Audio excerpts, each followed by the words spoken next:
RTK jippreżenta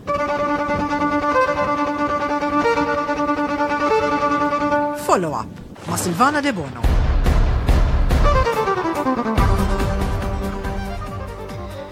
Niselmilkom u nilqakom għal-programm tal-lum Follow-up. Illum Follow-up jieħu iż-żewġ verżjonijiet, mhux il-verżjoni intiera kif jieħu tlieta l-erba' u l-ħamis, jieħu żewġ verżjonijiet. L-ewwel parti hija il-follow-up kif issa drajnieh, intervisti jew diskussjonijiet.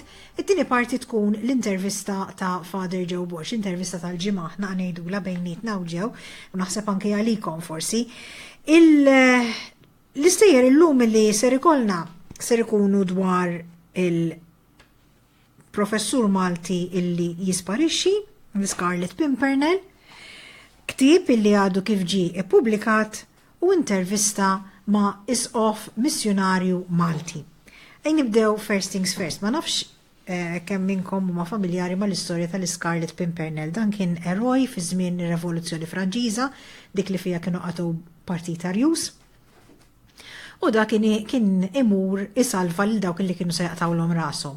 U kien master of disguise, kien jilbes ta' dik, jilbes tal-oħra, u ħadd ma kien jarfu, kien jirnexxielu iħarrab balla nies. Naturalment hija storja ħelwa, hija fiction, mhijiex realtà. Però li baqa' jgħix minna hija li meta xi ħadd jgħidulek the Scarlet Pimpernel, ġifieri biex nużaw il-frażi bl-Ingliż now you see him, now you don't. U din ġini frasi meta il-kollega Manuel Delia intervista lill-Korrispondent tal-gazzetta awtorevoli Amerikana The New York Times, Andrew Higgins, u tkellem miegħu dwar dan il-Professur Malti Joe Mifsud illi kien involut fil-kampanja ta' Donald Trump.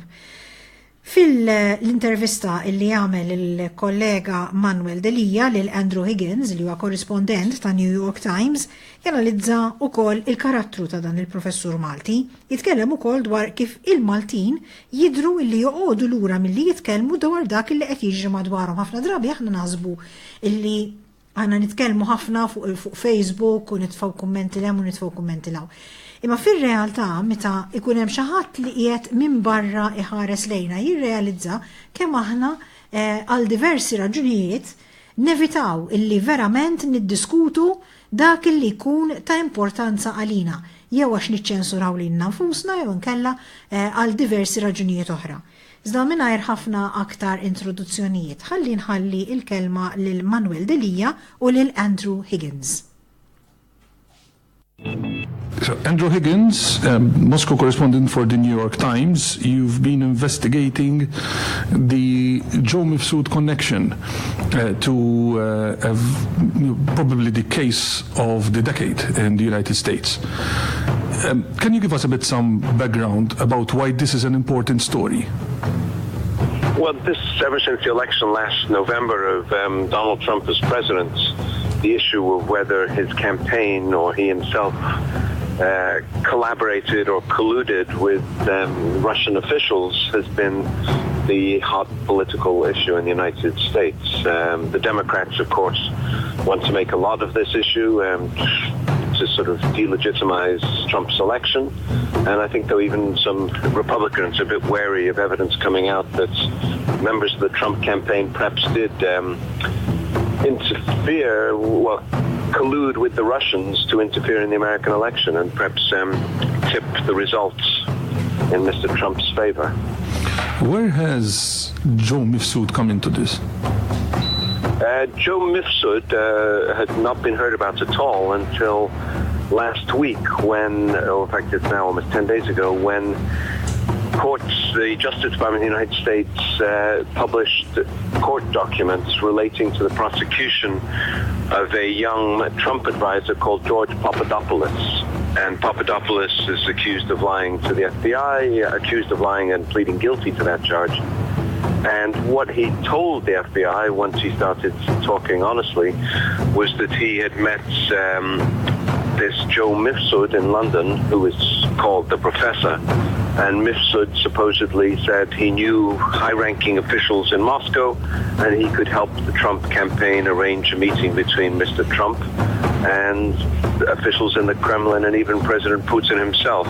But remember, this is before the election, so it's highly sort of explosive information. If true, Mifsud has denied telling Papadopoulos this.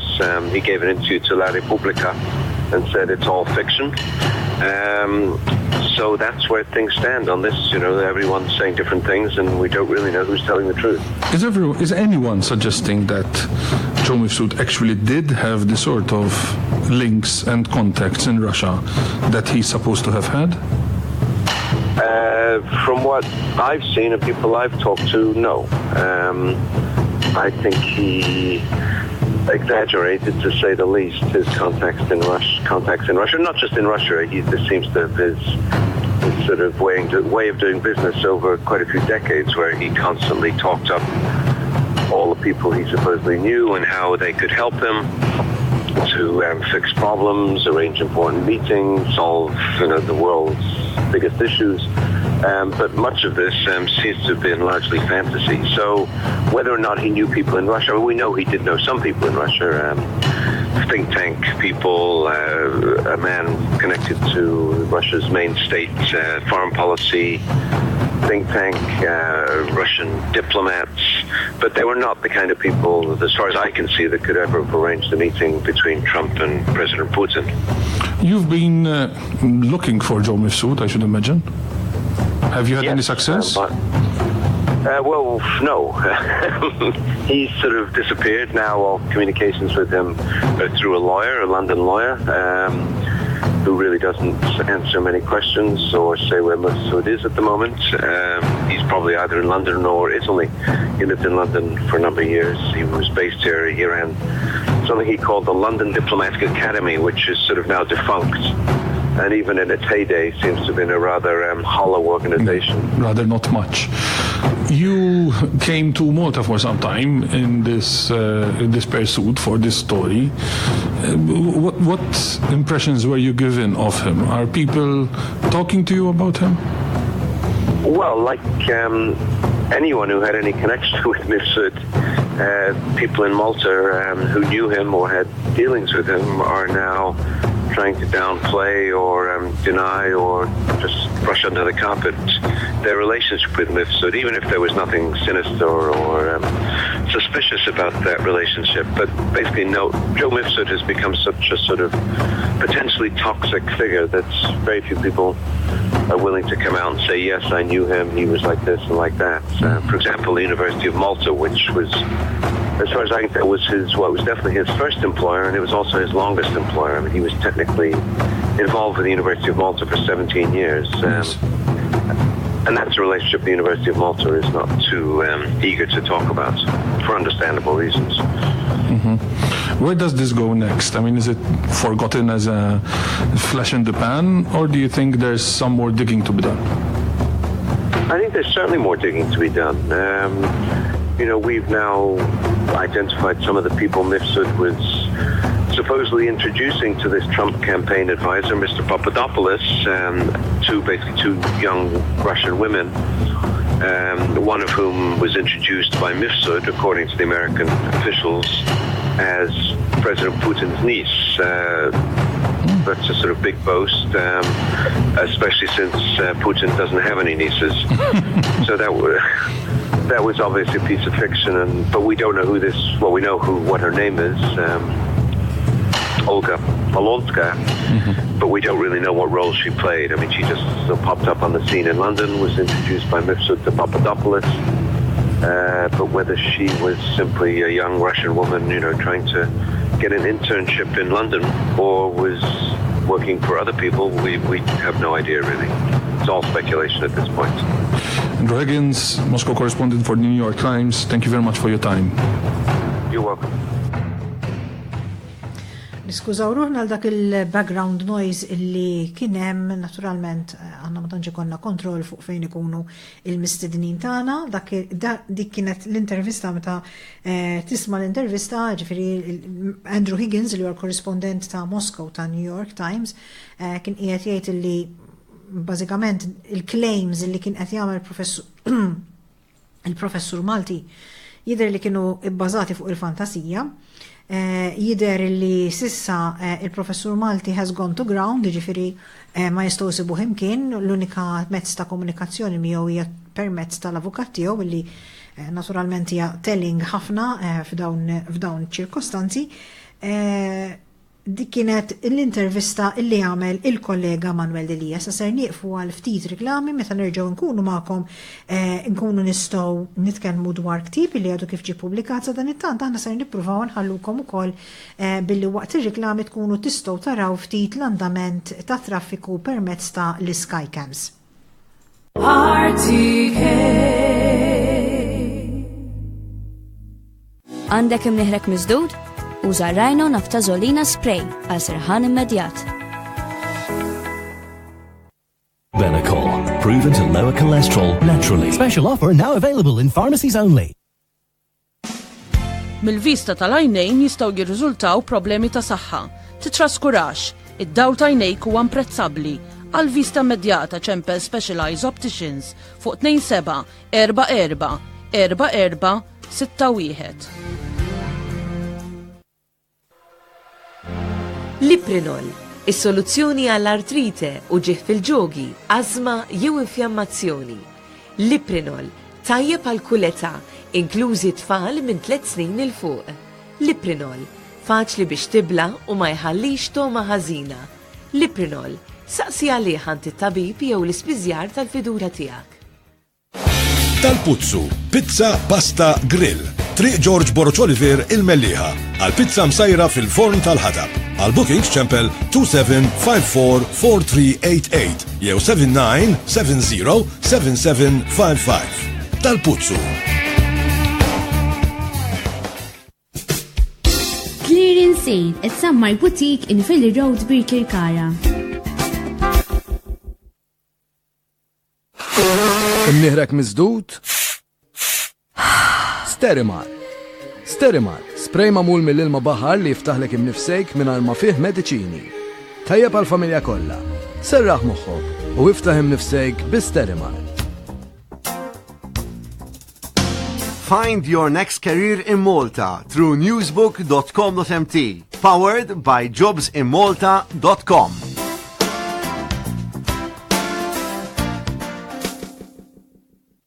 FM RTK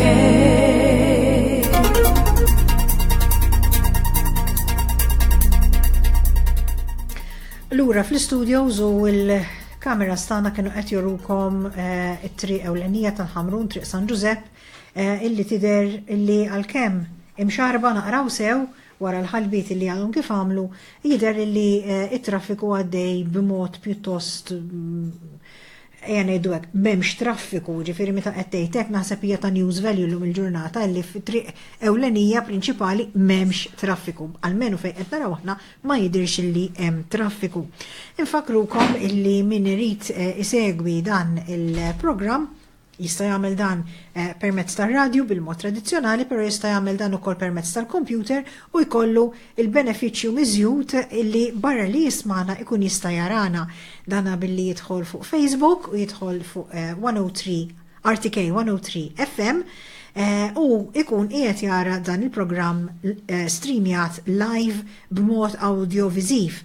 Nixtieq nirringrazzja lil dawk kollha li jseguna, kemm dawk li jsegwu lil Ron filgħodu, lil Sonja li jkollha l-programm qabli kif ukoll min isegwi dan il-programm u l-programm Newsline ta' nhar ta' Sibt.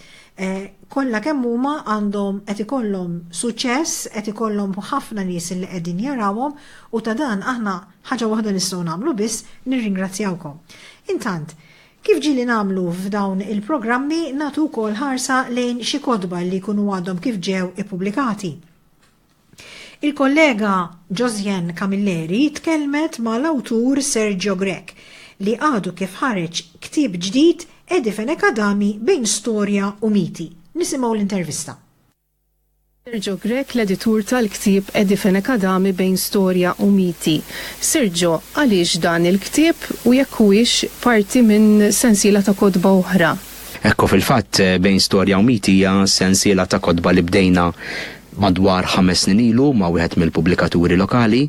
L-iskop ta' sensiela fil-fatt hija li wieħed jaqbad karattru, jaqbad personaġġ li domina l-istorja ta' Malta, jista' jkun mill-qasam tal-politika, jista' jkun mill-qasam tal-Knisja, jista' jkun mill-qasam soċjali u wieħed ipoġġih taħt il-lenti.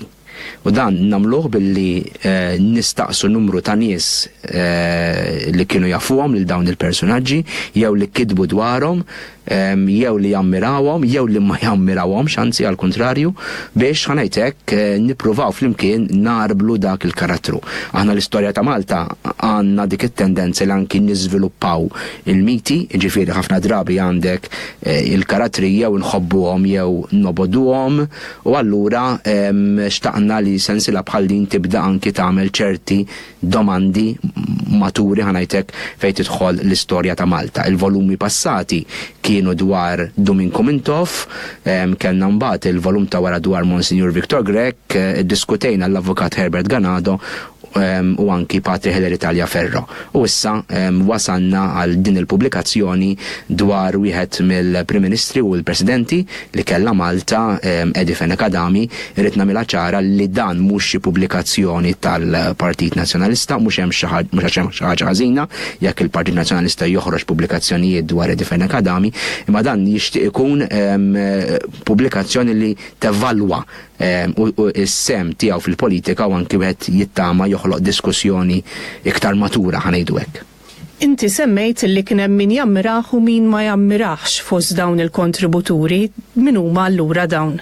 Ekku, nexxinna naqdu xejn inqas minn 35 kontributur, fil-fatt dan huwa ktieb ta' 500 faċċata u iktar, jekk wieħed iqis l-indiċi kif ukoll l-element fotografiku li hemm fil-ktieb. Fost l-ħrajn pereżempju għandna is-sem tal-MEP Laburista Alfred Sant li ovvjament jipprova anki stess janalizza is-sem ta' Fenekadami u l-mod ta' kif raħu anki fil-kwistjoni ta' dħul ta' Malta fl-Unjoni Ewropea. Interessanti wkoll li Alfred Sant jagħti tribut lil Mary Fenekadami. Għandek kontributuri oħrajn bħal Professur Arnold Cassola fejn hu għandu it-teżi li Fenekadami ma tantx stma lill-Alternattiva Demokratika. Għandek l-nies li servew fil-kabinetti ta' Fenekadami bħal Luis Gallia, Ugo Mifsud Bonnici, Lawrence Gatt. Għandna wkoll kontribut interessanti ħafna mill-imħallef Giovanni Bonello fejn jitkellem dwar il-kors tal-liġi li fih kien hemm Edi Fenekadami u anki Karmenu Mifsud Bonnici incidentalment li kien Prim Ministru fis-snin 80 u anki fejn dawn allura qed nimlew lakuna interessanti ħafna u naħseb li mħallef Bonello qed jgħaddi anki informazzjoni ġdida.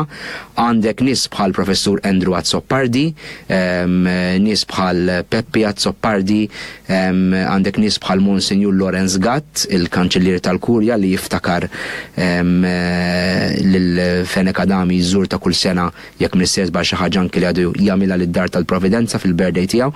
Għandek nies fil-qasam tal-letteratura bħal Professur Charles Bliffa li janalizza l-autobiografija ta' Edi Fenekadami My Journey, insomma hemm anki numru ta' domandi anki interessanti li humu f'pubblikazzjoni bħal din.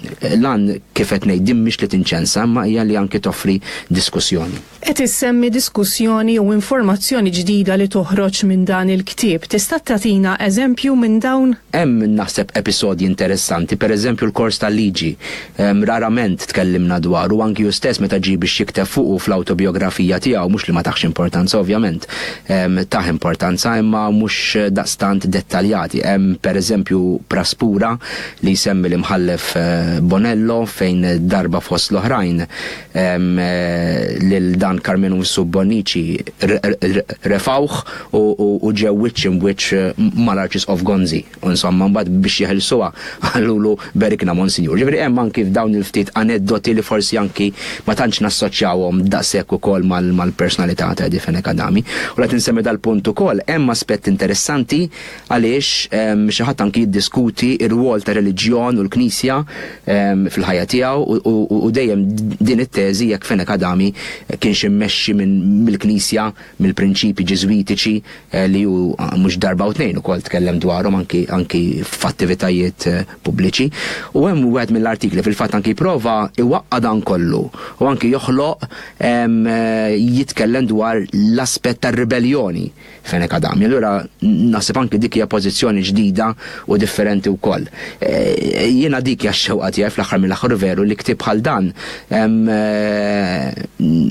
nippruvaw nħarsu lejh b'mod matur għaliex irrid ngħid kien hemm xi erba' bravi li anke tefgħu xi kummenti disbreċċattivi fil-Facebook bla marawh din il-pubblika bla marawha. Ġifieri mhux qed nipprova dan ta' ġifieri jiena nemmen fil-kritika ma nippreferi il-kritika kostruttiva, speċi isma' nippreferi tgħid l-isma' għamilt teżi ma dit teżi ma żommx ma kkunsidrajtx il-pożizzjonijiet kollha, ma dawn huma insomma wkoll parti anke mid-destin ta' ktieb illum is-social media u veru.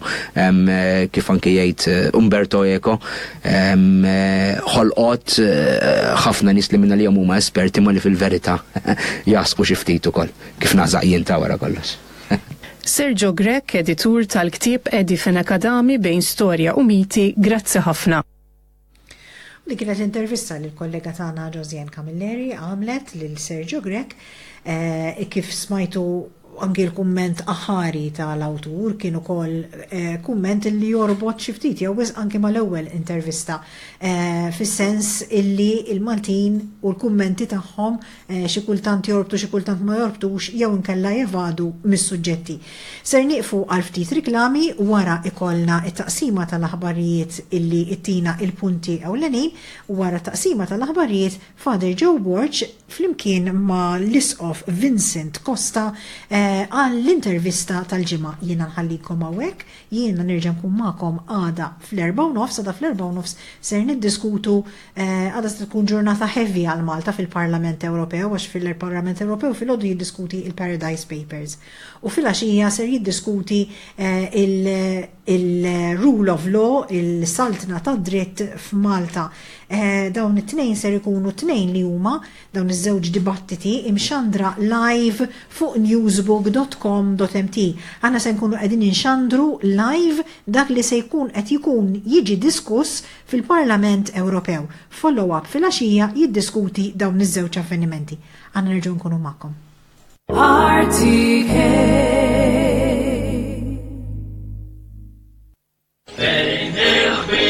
Bejn il-ħbib miegħi insegwu fl-10:30 fil-għaxija mit-2 sal-ġimgħa. Matul din il-ġimgħa tarif dwar u recordings ta' Whoopi Goldberg, Julie Pomorski, Vittorio De Sica, Janni, Jimmy Fontana, Petula Clark, l-Isqof Monsignor Nicole Kauki, Antonella Ruggero, Don Lurio, Nada, Gordon Lightfoot u Kim Wilde. Niltaqgħu hawn fuq RTK mit-2 sal-ġimgħa fl-10:30 fil-għaxija. Bejn il-ħbib ma' insegwu. Il-programm ta' kulħadd fuq RTK 103 FM bejn id-9 u nofsinhar flimkien miegħi Kristin Delikata, l-avukat, il-notar, il-perit, l-espert tal-finanzi, l-interior designer, it-tobba, professjonisti oħra minn kull qasam tal-ħajja flimkien ma' entitajiet li joffru servizz ikunu magħna kuljum bejn id-9 u nofsinhar. Intom is-semmija tistgħu tipparteċipaw b'mod sieħ bit-telefonati u l-SMS. Ta' kulħadd flimkien miegħi Kristin Delikata kull filgħodu fuq RTK 103 FM. Selezzjoni ta' mużika varjata bejn is-sija u t-tlieta, b'informazzjoni, kursitajiet u stramberiji ħelwin u intkom. Miegħi Albert Galdes fuq RTK 103 FM bejn it-tnejn u l-ġimgħa fil-programm In the Mood.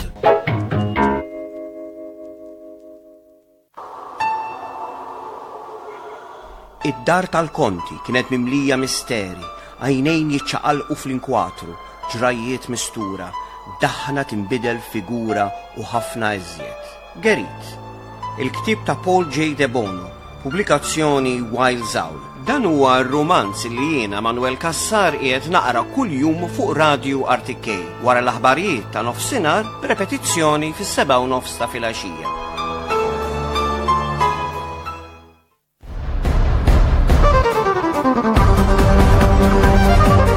Il-vjolenza domestika, realtà kifra l-ħut minna. Xi wassal għall-vjolenza domestika? X'effett għandha fuq il-vittma u l-uliet? X'għajnuna teżisti għall-aggressur? Niddiskutu fil-programm Follow-up Perspettiva il-vjolenza domestika fuq Radio RTK il-ġimgħa fl-4:30 ta' wara nofsinhar.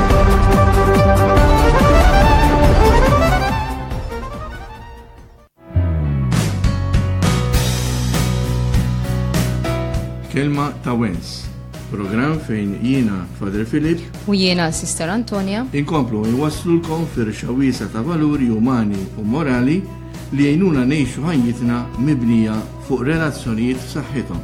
Dan huwa aktar fil-programm Kelma ta' Wens li jxandar kull nhar ta' tnejn bejn it-8 u l-10 ta' bil-lejl. Kunu magħna, nistennewkom.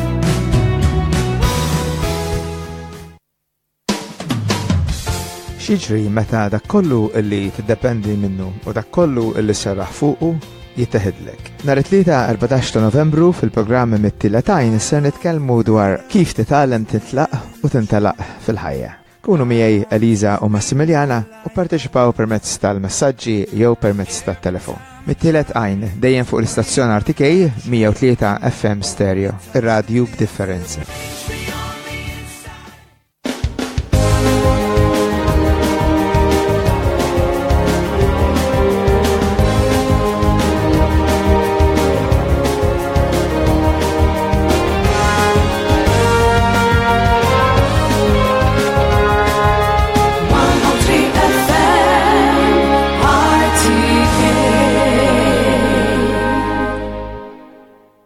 Għandek imnieħrek miżdud? Uża Rhino naftażolina spray għal sirħan immedjat.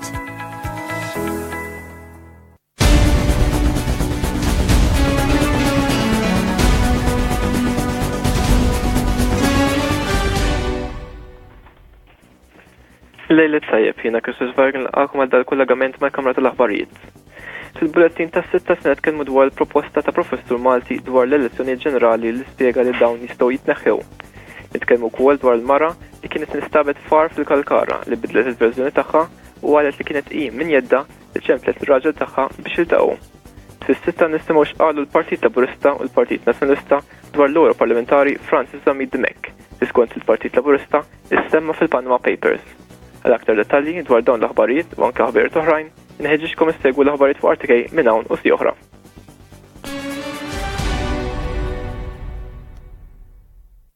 Mit-tnejn sal-ħadd, newsbook.com.mt. RTK.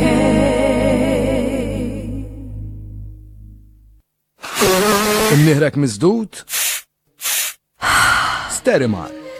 Sterimar, spray mamul mill-ilma baħar li jiftaħlek imnifsejk mingħajr ma fih mediċini. Tajjeb għall-familja kollha. Serraħ moħħok u iftaħ imnifsejk bi-Sterimar. Għandkom bżonn xi tapit? Marru Santa Ladino Carpets ta' 112 Road Birkirkara fejn isibu l-akbar varjetà ta' tapiti bi prezzijiet imraħsa. Għal aktar informazzjoni ċemplu 21482452 jew sibna fuq Facebook. Benecol, proven to lower cholesterol naturally. Special offer now available in pharmacies only.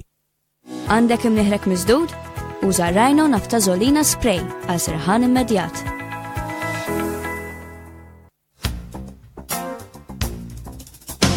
Find your next career in Malta through newsbook.com.mt. Powered by jobsinmalta.com.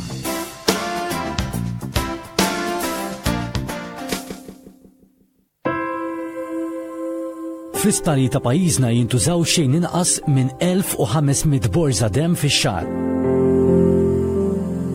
Għad kbir minnhom jirċifuhom nies korruti, operati, pazjenti b'mart kroniku, kif ukoll morda bil-kanċer, fosthom trabi u tfal.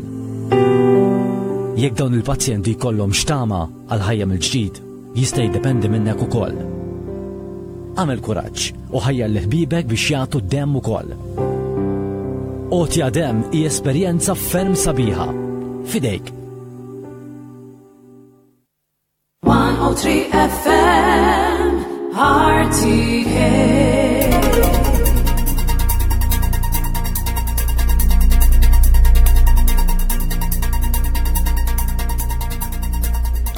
Jien Padre Joe Borg, nsemlilkom nistinkom l-edizzjoni oħra tal-programm follow-up il-mistiden tiegħi.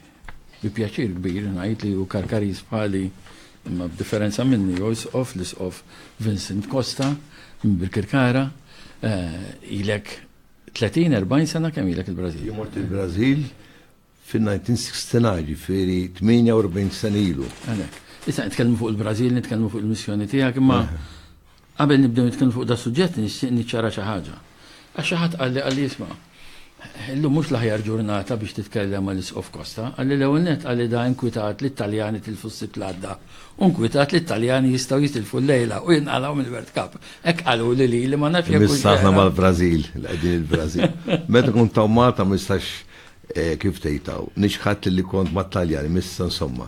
Il-Brażil ktawarti konsistenti. Kif ġiddi li mort il-Brażil inti u mort għadek seminarista? Dak iż-żmien fis-sema ta' Malta kien hemm rettur Monsignor Dum Viktor Grek u dak kien ħafna ħeġġiġna bl-ispirtu missjonarju, kien hemm ukoll soċjetà tal-missjoni u dak iż-żmien kien ħafna seminaristi sintendi u kien hemm ħafna choices, ħafna żliet fejn wieħed imur, l-iktar il-Brażil ma kien hemm min imur l-Awstralja u koll l-Ewropa, anke l-Amerika. Jien dħalt is-seminarju fis-64, għamilt il-filosofija u Malta 4 snin ma' sħabi u fl-aħħar sena tal-filosofija konna tlabna biex imur il-missjoni u Monsignor Grek insomma niftak konna 12 aħna faderġu. Ħan interrompik ma kien suppost kull meta jibda l-programm nfakkar li semmijat li barra li jisimgħuna fuq ir-radio jistgħu jarawna wkoll billi jitlu fuq il-Facebook page tagħna RTK 103 FM jistaw jikbu l-kummenti tagħhom hemmhekk, jistaw ukoll jekk iridu jibatulna SMS fuq in-numru 506120103, kull SMS nfakrukom li jisma' 12 ċenteżmu tal-euro u tistgħu iċċemplu wkoll jekk tkunu tridu saqsu xi ħaġa lill-Isqof Costa 21246 jew 715. Għalek, seguna fuq dawn il-mezzi kollha u anki tuna reazzjonijiet u l-kummenti tagħkom.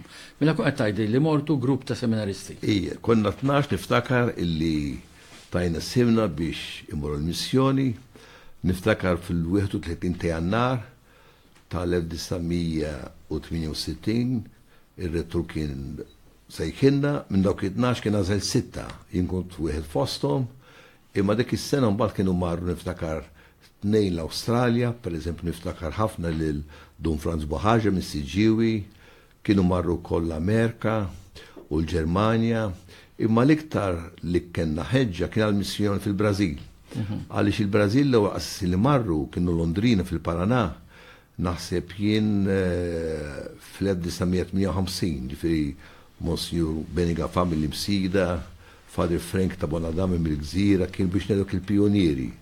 U daw kien jiġu fil-vakanzi u kienu laqgħuna seminaristi, jiruna l-film, su jgħidulna fuq il-Brażil, u dak iż-żmien il-Brażil kien ħafna qas faderġu ta' vokazzjonijiet, kien ħafna ftit assessin, insomma. U imma s-seminarju kien ħafna kienna wkoll direttur spiritwali il-mibki Father Bernard. Il-ġizwita, ħafna, dak iż-żmien kien żmien tal-konċilju, qed tifhem jiġifieri qegħdin ngħidu meta l-Knisja qed tgħix dak iż-żmien sabiħ tal-konċilju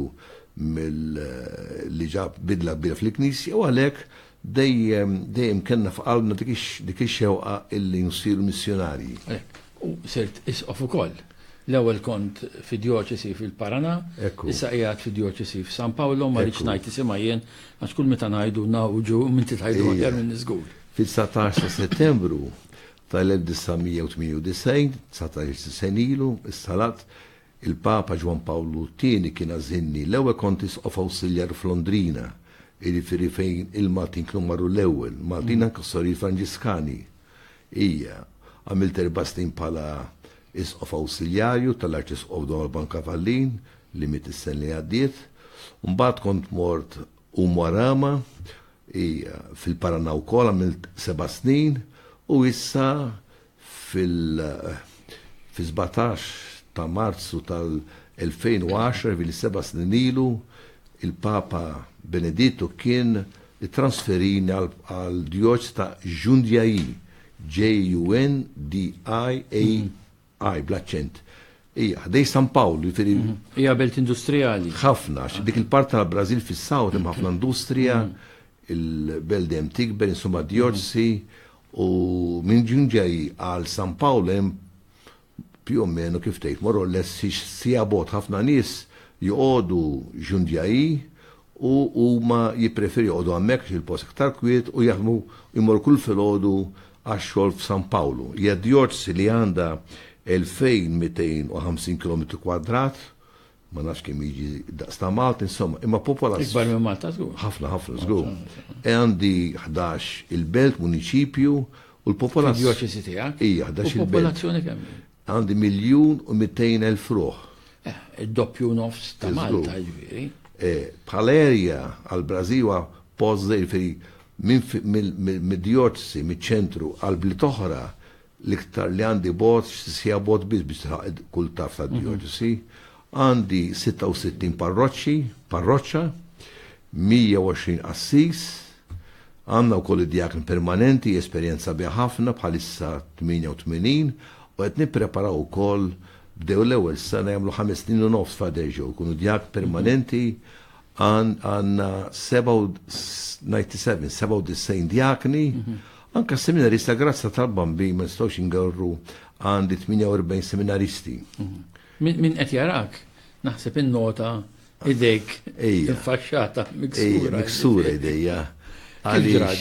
Ija, dan din is-sena id-djoċesi tagħna għamlet 50 sena illi ġiet imwaqfa fil-6 ta' Jannar hija tal-1957 u bħala ġitna l-idea illi grupp ta' assessin ta' djoċesi tiegħi ridna nagħmlu pellegrinaġġ nimxu fuq il-passi ta' San Pawl għax fid-djoċesi tiegħi biex nikkommemoraw dal-50 sena qed nippruvaw kif jgħid il-Papa Franġisku natu dik il-xejra, dik il-vokazzjoni missjonarju, jiġifieri għamilna ħaġa sħabiħa pereżempju għal dawn l-aħħar 3 snin preparajna hija ħafna 3 irtiri fuq bażi ta' djoċesi ġew minn kull parroċċa mis-66 parroċċa li għandi 30 persuna il-ġimgħa s-sibt il-ħadd u daw preparajnihom kellhom irtrit 3 darbiet.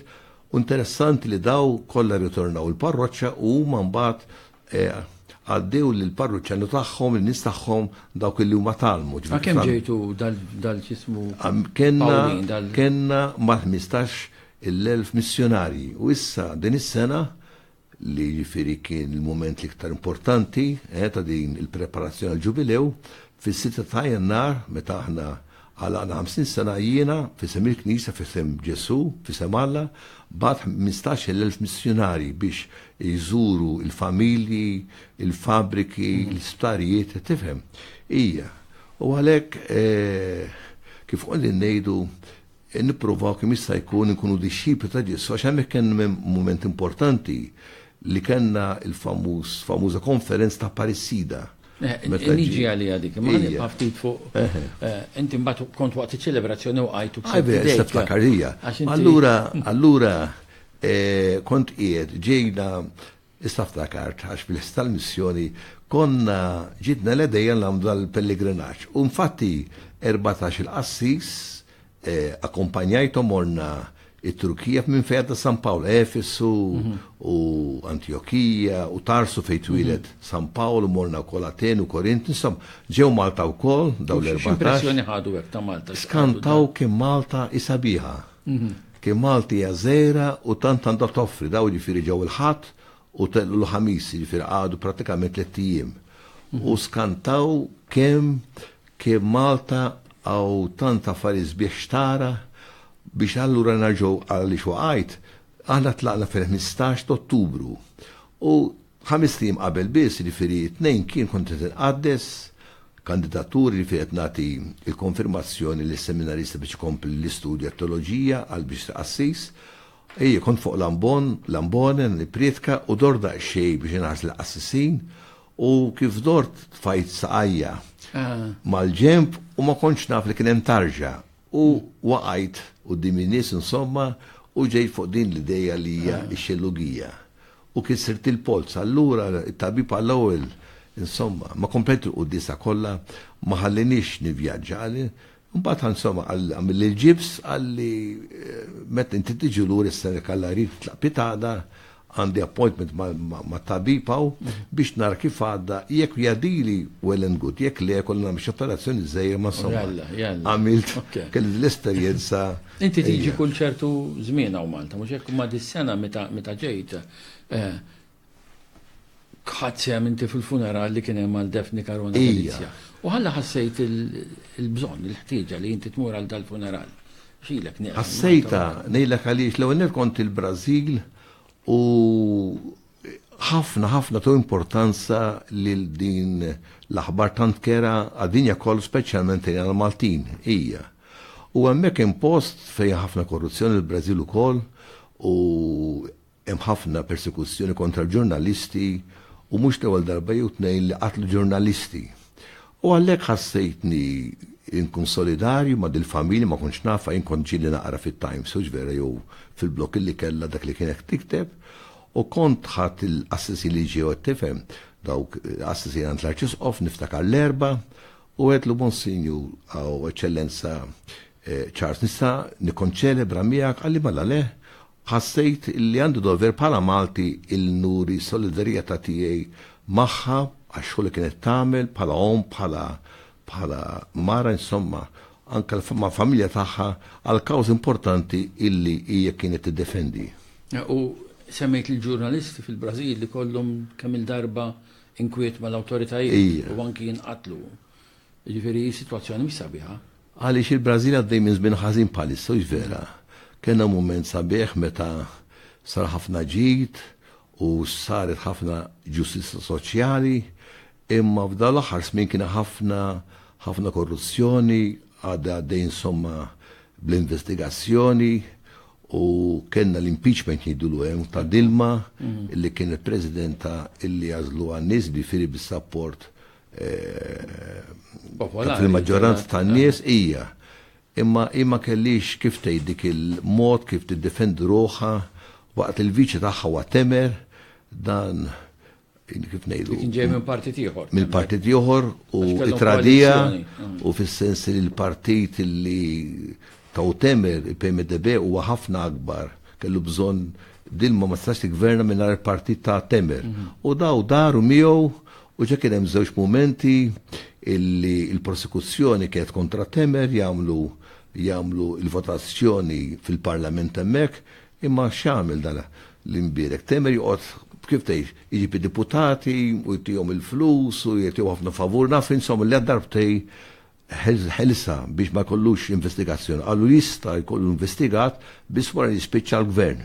Is-sen li ġej konna l-elezzjoni għalhekk aħna qed nitolbu anke l-Knisja hemmhekk titkellem ħafna biex fis-sens li jiġifieri l-elezzjoni presidenzjali tal se jkollna fis-sen li ġejjin f'Ottubru huma deċiżiva l-Brażil għax hemm bżonn illi l-politika tidbiddel, illi konna politiċi ġodda li verament jaħdmu għal ġid tal-poplu mhux tal-interessi personali tagħhom.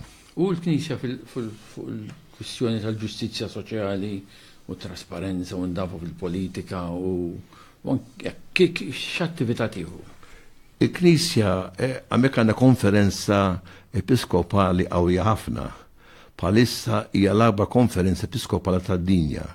Ngħid biss jekk hawn Malta għandna żewġ dioċesijiet, Malta u Għawdex, hemmhekk għandna more or less 240 dioċesi u ġieli mbagħad kollok l-awsiljari naf li meta aħna jkollna kull sena jkollna assembleja wara lejt inkunu mal-400 kważi 500 isqof x'imbagħad tkun hemm l-awsiljari u dawk li huma meriti, jiġifieri li għalqu ġa il-75 sena insomma. U l-Knisja dejjem hemmhekk jidula dik li il-vuċi ta' dawk li m'għandhomx vuċi u dak m'għandhomx sem fis-soċjetà. Jifieri dejjem jagħmlu dikjerazzjonijiet fuq il-moment politiku u dejjem xi moment jiġifieri li hemm bżonn li tista' titkellem hija ħafna jgħidu jaħsbu verament li l-Knisja għandha l-kuraġġ li tgħid il-verità u dejjem tiddefendi l-fqir u l-batut biex verament ngħixu l-Vanġelu fil-sens tiegħu. Ġesu hekk għalilna jien ġejt biex ikolkom il-ħajja u l-kolkom il-ħajja fil-milja tagħha. Jiġifieri waħda mill-loqsma li fil-Brażil hemm iktar problemi ta' faqar jekk informazzjew in-Northeast. Ekku. U hemmhekk kien magħruf meta kont seminarista jien u fl-ewwel snin bħala qasis għal-Helder Kamera. Ekku. Fil-konferenzi episkopali illum hemm nies tal-istess statura ta' Helder Kamera. Iż-żminijiet farda nbidlu, jiġifieri dak iż-żmien kien hemm Helder Kamera, kellna wkoll Don Luciano Mendes Ġiżwita, kien sekretarju mbagħad president ukoll ta' konferenza. Imma niġaw kien nies profetiċi ta' żmien il-konċilju biex ngħidlek, imma eżaħħon il-konferenza mħafna jiġifieri nitkellmu u b'saħħitha ħafna xem ħafna sfiri vera. Ikonna ħafna assessuri kif tgħidulhom, dawk li jgħinuna, l-esperti li jgħinuna, jiġifieri. U dejjem fil-konferenza dejjem nagħmlu l-ewwel jumejn fuq il-part soċjali, nagħmlu analisi tal-politika u tas-sitwazzjoni soċjoloġika u politika tal-pajjiż u dejjem jiġifieri nitkellmu fuq ċertu problemi li kull żmien għal żmien qegħdin jonħu l-libertà tal-post biex kun hemm iktar ġustizzja u iktar solidarjetà bejn il-poplu. Hekk pereżempju tista' semmi li xi affarijiet li hekk tiftakar li dal-aħħar xhur il-Knisja fil-Brażil kien qed tieħu pożizzjoni fuqhom. Pereżempju dal-aħħar fuq it-traballi skravu. Il-traballi skravu titgħidilna x'inhu. Jiġifieri hija jiġu għax-xogħol li trattaw l-ħaddiema bħala skravu, bħala l-sira, bħala skjavi. Jew jużaw it-tfal minn flokhom l-iskola alla volja żgħar jużawhom bħala ħaddiema, jew jiġu ħafna minn Haiti, jew mill-Bolivja jiġifieri fil-klandestini, tifhem ikunu ishom rifuġjati u għalhekk hemm pereżempju għamilna ħafna dikjarazzjonijiet biex issir investigazzjoni fuq dak li qed isir u kien hemm il-ġustizzja. Il-problema tal-art, per eżempju, il-problema kbira ħafna. Il-problema ta' pajjiż enormi, il-mart kemm trid. Jiġifieri li jkun hemm distribuzzjoni di riforma agrarja, jiġifieri jkun hemm riforma biex verament l-art ikollha l-importanza soċjali mhux biss jiġifieri bħala possessjoni, mhux biss bħala kif tgħid, proprjetà ta' xi persuna individwali, tkellimna ħafna li jkun hemm u fuq l-Indjus il-problema tal-indiġeni, il-gvern ħafna drabi. L-Amazon immaġina. Ħafna drabi kun ħafna ditti, kif tgħidhaw. Biex jagħmlu l-Amerikani biex jagħmlu jħaffru jsibu d-deb u jsibu l-minerali, allura jħassru xmajja u jidħlu fil-postijiet fejn hemm l-Indjus, il-popolazzjoni indiġeni. Ħaġa sabiħa wkoll li għandna fil-Brażil naħseb li tgħinha ħafna li qabel lejt fi żmien tar-Ramadan nagħmlu il-kampanja tal-fraternità. U xi tkun din? Din tkun jiġifieri għandek 5 ġimgħat nażlu kull sena nażlu kif tgħid suġġett li huwa pereżempju iktar ta' karattru soċjali milli biss reliġjuż u għalhekk fil-knejjes waqt l-omilli waqt il-prietki u dak huma gruppi u fuq television u fil-laqat li n-nies jagħmlu nidiskutu da suġġett, per din is-sena kien fuq il-problema kif tgħidhaw illi kull dar ikollha drainage tagħha. Jiġifieri hemm djar li ma jkollhomx drainage allura jiġibu ħafna mart, hija u tkellimna wkoll fuq problemi pereżempju tal-vjolenza, issa s-sena li ġejja il-suġġett tal-kampanja tal-fraternità se jkun fuq il-vjolenza. Għaliex il-vjolenza qed tikber ħafna speċjalment fil-Rio de Janeiro ħafna fil-favelas, hemm ħafna clashes, ħafna kif tgħidhaw. Bej gangs differenti ta' droga, allura jaqtlu fil-pulizija, ħafna nies imbeżżajn, allura sa tkun fuq mhux biss friju, insomma, biex kemm jista' jkun nirrispettaw l-ħadd ieħor u ma jkun dik il-vjolenza, ħafna drabu l-pulizija wkoll mhux biss ma jkunx ittrenjati, ma kollhomx allura jużaw ħafna l-armi għal xejn b'xejn, joqtlu bla doċċa tifhem. Allura l-Knisja dejjem tuħu sem biex tara x'inhuma problemi, jien nħobb ħafna ngħid jien informat fil-Bibja kif meta Alla għażel Mosè. Naħseb kapitlu 3 tal-Livru tal-Esodu tidru. Jiena smajt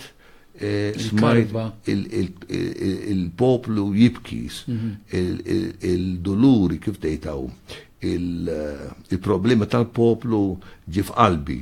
U għalhekk hekk il-Knisja ħafna drabi tagħżel illi toqgħod kwieta jew taħsel idejja mhux qed ngħixu verament il-Vanġelu ta' Ġesu Kristu. hemmhekk nagħmlu Father Joe distinzjoni kbira bejn politika u politikaġi. Politikaġi meta tuża l-politika kif ngħid f'sens personali, partidarju, allura politika mek tifret lil xulxin. Per eżempju tgħid fuq Italjani, jekk ngħidu fuq il-futbol dak mal-Ingliż, dak mal-Italja, dak ma nafx. Il-politika f'sens partidarju tifridna. U għalhekk naħseb mhux tajjeb illi l-Knisja jew xi qassisin jieħdu stand partidarja.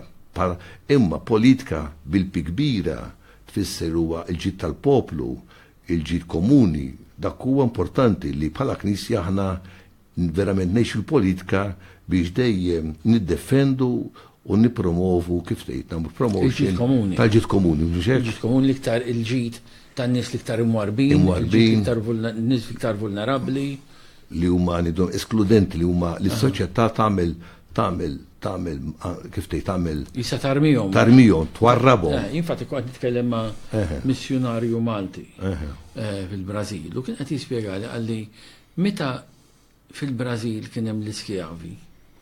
L-iskjavi kellhom valur ekonomiku. Jiġifieri jekk jien sinjuru għandi 500 skjav, dawk huma l-assets tiegħi l-ġid tiegħi. Għalli ma llum fil-Brażil żviluppat ekonomija fejn hemm ħafna nies li m'għandhomx valur ekonomiku jekk jisparixxu daw ħadd ma jagħti każhom.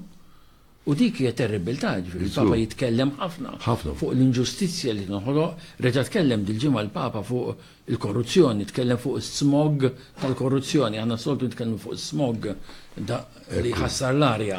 U dil-ġimgħa tkellem fuq is-smog tal-korruzzjoni u tkellem ħafna fuq hekk, jitkellem ħafna kontra l-korruzzjoni vera toħloq kif ngħid ma tarajiex imma qiegħda tħassar is-soċjetà hemm nidula massa sobranti ħafna drabi għandek dik il-massa għandek dawk ħafna nies sobranti ġifieri li m'għandhomx importanza bihom minnarhom l-istess.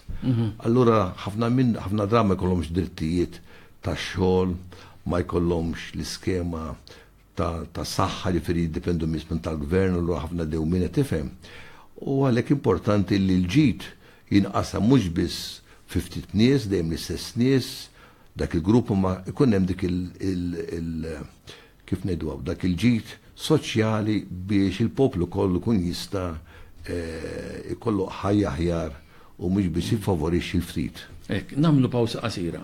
Wara il-pawsa mbagħad nitkellmu ftit fuq il-Knisja Brażiljana, kif inhi organizzata, u forsi nipprovaw nixbdu anki xi paralleli u biex naraw ir-rol ta' dan li naħseb l-ikbar pajjiż kattoliku li huwa fid-dinja l-Brażil illum. Naħseb ukoll. Għalhekk wara pawmana inkomplu diskutu wara din il-pawsa. RTK. We cater for all your household needs. At JB Stores. JB Stores, making life affordable. Imnieħrek miżdud? Sterimar. Sterimar, spray mamul mill-ilma baħar li jiftaħlek imnifsejk mingħajr ma fih mediċini. Tajjeb għall-familja kollha. Serraħ moħħok u iftaħ imnifsejk bi-Sterimar. Dbati minn xi kundizzjoni tal-qalb, ażma, artrite jew infjammazzjoni, l-Iprinol, effettiv 150 darba aktar miż-żejt tal-ħuta. L-Iprinol tajjeb anke għad-diabetiċi. L-Iprinol saqsi għalih għand it-tabib jew l-ispiżjar tal-fiduċja tiegħek. Qabel, jekk rid taxi, kellek tagħmel hekk. Taxi! Issa, kemm tagħmel hekk? ecabs.com.mt. eCabs, the Black Cab Company. Investejt ħafna ħin u flus biex tibni l-kumpanija tiegħek? Għad ħsibt li tipproteġi l-isem tan-negozju tiegħek bħala trademark? Ir-reġistrazzjoni ta' trademark tiegħek hija għodda effettiva li tista' tintuża biex twaqqaf lil oħrajn milli jużaw l-istess trademark illegalment. Ipproteġi u rreġistra online it-trademark tiegħek illum fuq www.commerce.gov.mt. Good Taste Bakery ta' Triq Villambrosa l-Ħamrun għal-ħobs tal-Malti u kull tip ta' fancy bread. Good Taste Bakery. Chempel 21251410. Benecol, proven to lower cholesterol naturally. Special offer now available in pharmacies only. 103 FM, RTK.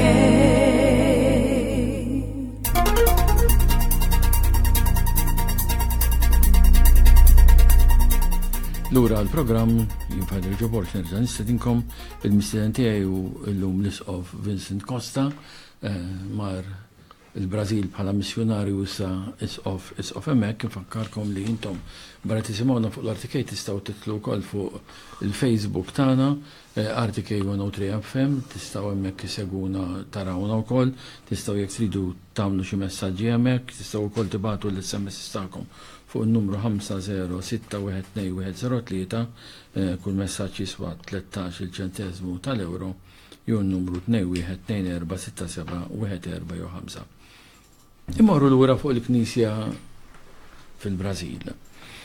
Knisja kbira, intat mijiet ta' isfijiet meta iltaqgħu l-konferenza episkopali li laqgħu tal-isfijiet 10 tim fis-sena. Tiġu qrib pajjiż ieħor kbir, intom l-Arġentina. Untażel Papa u untażel mill-Brażil, intażel mill-Arġentina. Imma nimmaġin għandu l-istess spiritu li l-spiritu Latin-Amerikan ukoll. Kif tħarsu lejh intom il-Papa Franġisku fil-Brażil?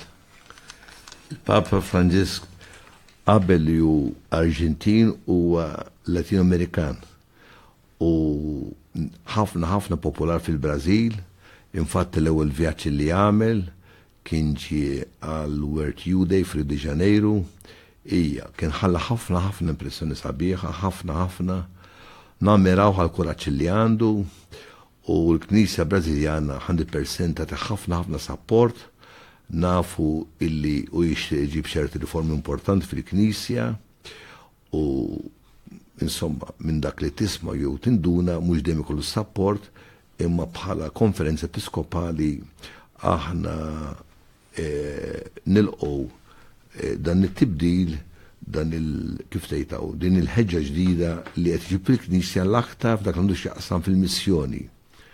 Kif nafu jekk aħna verament disċipli ta' Ġesu, jien ma nistax nimxi wara Ġesu jekk jien ma nkunx missjonarju biex inxandar l-imħabba tagħna l dawk illi edin il-bot, per esempio, mek ħanna. Għanna ġat li jishtiq. Jekk. Hello, mi għati kellimna? Hello, nishtiq l-ewwel ħaġa niftaħ lill-Monsinjur. Għaliex qalbi tifraħ x'in nisma' kemm hawn nies Maltin tajbin qed jagħmlu ħafna ġid fost l-inqas u l-ifqar fost il-fqar. Jiena naħseb li jafu l-Fader Jimmy Sherry allura la kien San Paolo. Jimmy Sherry qed tajta? Li war ċiprit tanna durawdex bħalissa. Għalix, xismek jek joġbok? Sorry? Xismek inti jek joġbok? Jena jisimni Marija. Marija, għalix fil-Brazil kienu marru missjonari mid-dioċesi ta' Malta u missjonari oħra li marru mill-dioċesi ta' Għawdex. U dawk ta' Malta marru fil-Paraná, fil-Saw tal-Brazil. U dak ta' Għawdex pjuttos marru fil-Nord, ġifiri nedek il-vera u Brazil huwa kbir ħafna huwa pajjiż kontinentali. Ma meta kien jiġi għal holidays u kien jitkellem bil-passjoni. Għalhekk imma aħna fil-Brażil. Kien mbagħad jħossib is-seminaristi ġo seminarju. Ma tantx intaw ħafna. U qiegħed tarċi inna durawder. Smajt bi ħafna ġifieri imma qatt ma ntqajna hemmhekk għaliex ġifieri l-bogħod bejn fejn kienu fejn qegħdin il-missina ta' Għawdex u dawk ta' Malta biex ngħidu hekk. Hemm distanzi imma smajt ħafna bieħu xogħol sabiħ li jagħmel mal-Endless u ġvera, ma dak huma fqar u batutin u mbagħad jidher l-Isqof kien ġewwa Malta wkoll biex jagħti dik ix-xejra missjonari lis-seminaristi. Għax aħna biex nagħtu idea lin-nies aħna qisna qed ngħidu. Jien noqgħod bil-Kirkara u hemm xi ħadd qiegħed Stockholm l-Iżvezja. Ekku. Ġifieri ma tisnaw. Il-bot u l-Brażil naħseb għandek dak id-distanzi. Żu ħafna. Ikbar xi l-Brażil huwa akbar mill-Ewropa. Fil-fatt, semmit dal-missjonarju. Fost il-ħafna missjonarji li hemm u anke hemm isqof ieħor, issa emeritu barra inti l-isqof Ebejjer. Dominikan jitirli. Dominikan. Walter Ebejjer ma' ħaddingli, kellu ħof. Il-famuż Francis Ebejjer. Li kien jagħmel id-drammi u imma jissemma wkoll jiena kien semmi ħabib tiegħi ħafna u Gianni Caruana, ħabib tiegħek ukoll. Assis ieħor Kawki li qiegħed fin-Nord li kien jaħdem ħafna u għadu jaħdem ħafna wkoll fix-xhus ta' ġustizzja soċjali u hekk. Ġifieri attivi ħafna l-missjonarji Maltin. Ija. Ferjas differenti naħseb tal. Dakawk ukoll smajt ħafna bih ma qatt ma kifet il-sinjura qatt ma ntqajna lix qed tifhem id-distanzi huma kbar ħafna imma naf li qed jagħmel xogħol sabiħ anke smajt ukoll li kif jiġi disċipli min jħodha bis-sejt tal-Vanġelu isofna persekuzzjoni fl-miskin dal-qassis kellu wkoll persekuzzjoni imma baqa' fidilu baqa' bil-kuraġġ f'dak li qed jitkellem fil-kawża qed jiddefendi hija. Nipprova kemm jista' jkun alla volja għandna difetti tagħna xek fader u nuqqasijiet tagħna imma nipprova kif qed ngħidlek jiena mek il-Brażil ngħidu ħafna nies huma mamdin imma mhux suffiċjentement evangelizzati, tifhimni? Fakku ħanilek il-prattika reliġjuża kif inhi. Għalhekk jiġifieri ħafna iridu sakrament tal-mamudija. ħafna jkunu mamdin. Għalkemm issa f'daw l-aħħar 20-30 sena kien ħafna challenge mill-knejjes protestanti evanġeliċi. Jiġifieri tlifna ħafna nies, issa minn fejn ġejda forsi il-mod kif jipritkaw u dawn jgħidu pereżempju dak li kienu fqar jew kienu morda jew xi problemi li kien konvertu fil-knisja tagħhom daw kif tgħid sa jkollhom il-futur u sa jkollhom is-saħħa, jiġifieri jagħmlu ħafna promises, ħafna wedijiet li huma followed insomma. Imma naħseb importanti illi kun nisrani u minnu fil-kuxjenza għandu jkollu jażel ir-reliġjon tiegħu u jimxi skont il-kuxjenza tiegħu biex verament jimxi bl-imħabba lejn Alla jew l-proxmu tiegħu. Għandna xi ħadd ieħor fuq linja, min qed ikellimna? Hello? Hello Ejda, Sinjur. Jiena niġi nixtieq nkellem il-Monsinjur Costa, jiena niġi oħt Anton Sammut li miet il-Brażil. Ija. Niftakar konti minn għalija fil-1999 ġi taslima fil-plet ikellem il-mama. Kien is-sajf. Vera. U kont jiena bis konverazzjoni dak il-ħin li ġejt inti, Monsinjur. U niftakar li best t-shirt celesti u l-mama ma qasridet temmen u mbatat li maħabba li kont casual ħafna għalli ħanti għara la soluzzjoni għaw il-barka. Għalli għanti temmen li jina l-Isqof. Inti li ziz mek jina Martes, il-kbira. Ija, xuk ġifiri, xuk dak kien Fandar Anton Sammut. Anton Izdajnet, jina l-kbira. Dan għassemija tal-programm, meta ħna morna fil-69, jidilli xuk ġie xie 3-4 snin warajna. Anta fil-70, għax jina z-zawist u xarej wara. U kien assis ħafna ħabriki kien f'San Paolo. U kellu Isqof famuż ħafna let ismu milli Don Luciano Mendes, meta kien jarani da Fader Joe, mbagħad ġifieri Isqof sar president tal-konferenza, anke kien president tas-selam tal-konferenza episkopali ta' Amerika Latina kollha. Bejnietna ix-xandarix, ma nafx kif għamlu kardinal. Fattem il-kawza tiegħu tal-beatifikazzjoni x'kien bniedem ġiżwita li jħobb il-fqar, meta konna mara konferenzi kien jiġu l-fqar wara l-bib meta miet ma baqgħux jiġu għax kien bniedem insomma kien bniedem ta' Alla. U meta kien jarani kien jafni bħala Malti. Ħafna kon nitkellmu fuq ħuk għalli jafirlu John Sammut u kien jgħidli dak Anton dak mit martri għaliex da miskin qabel lejt jagħmlu kif tgħidtaw is-sibt. Sibtilajt jagħmlu dak il-proċessjonijiet għal komunitajiet differenti biex jintaqgħu f'post ċentrali. U Anton kien qed jagħmel dil-proċessjoni ġi wieħed ċurban f'liema sena kien jekk jogħġbok Martes liema sena kienet tiftakar? Anton fis-79. Fis-79 kemm kien ilu għaddis sentejn? Sena u nofs. Għalek, u ġi wieħed Ġappuniż xurban bil-korazza u dan ġie biex jidħol kien sa joqtol in-nies tal-proċessjoni u jgħidu li da Anton jiġifieri spontanjament mar quddiem biex jiddefendi n-nies tiegħu u laqat lilu. Jiġifieri vera mitta martri miskin.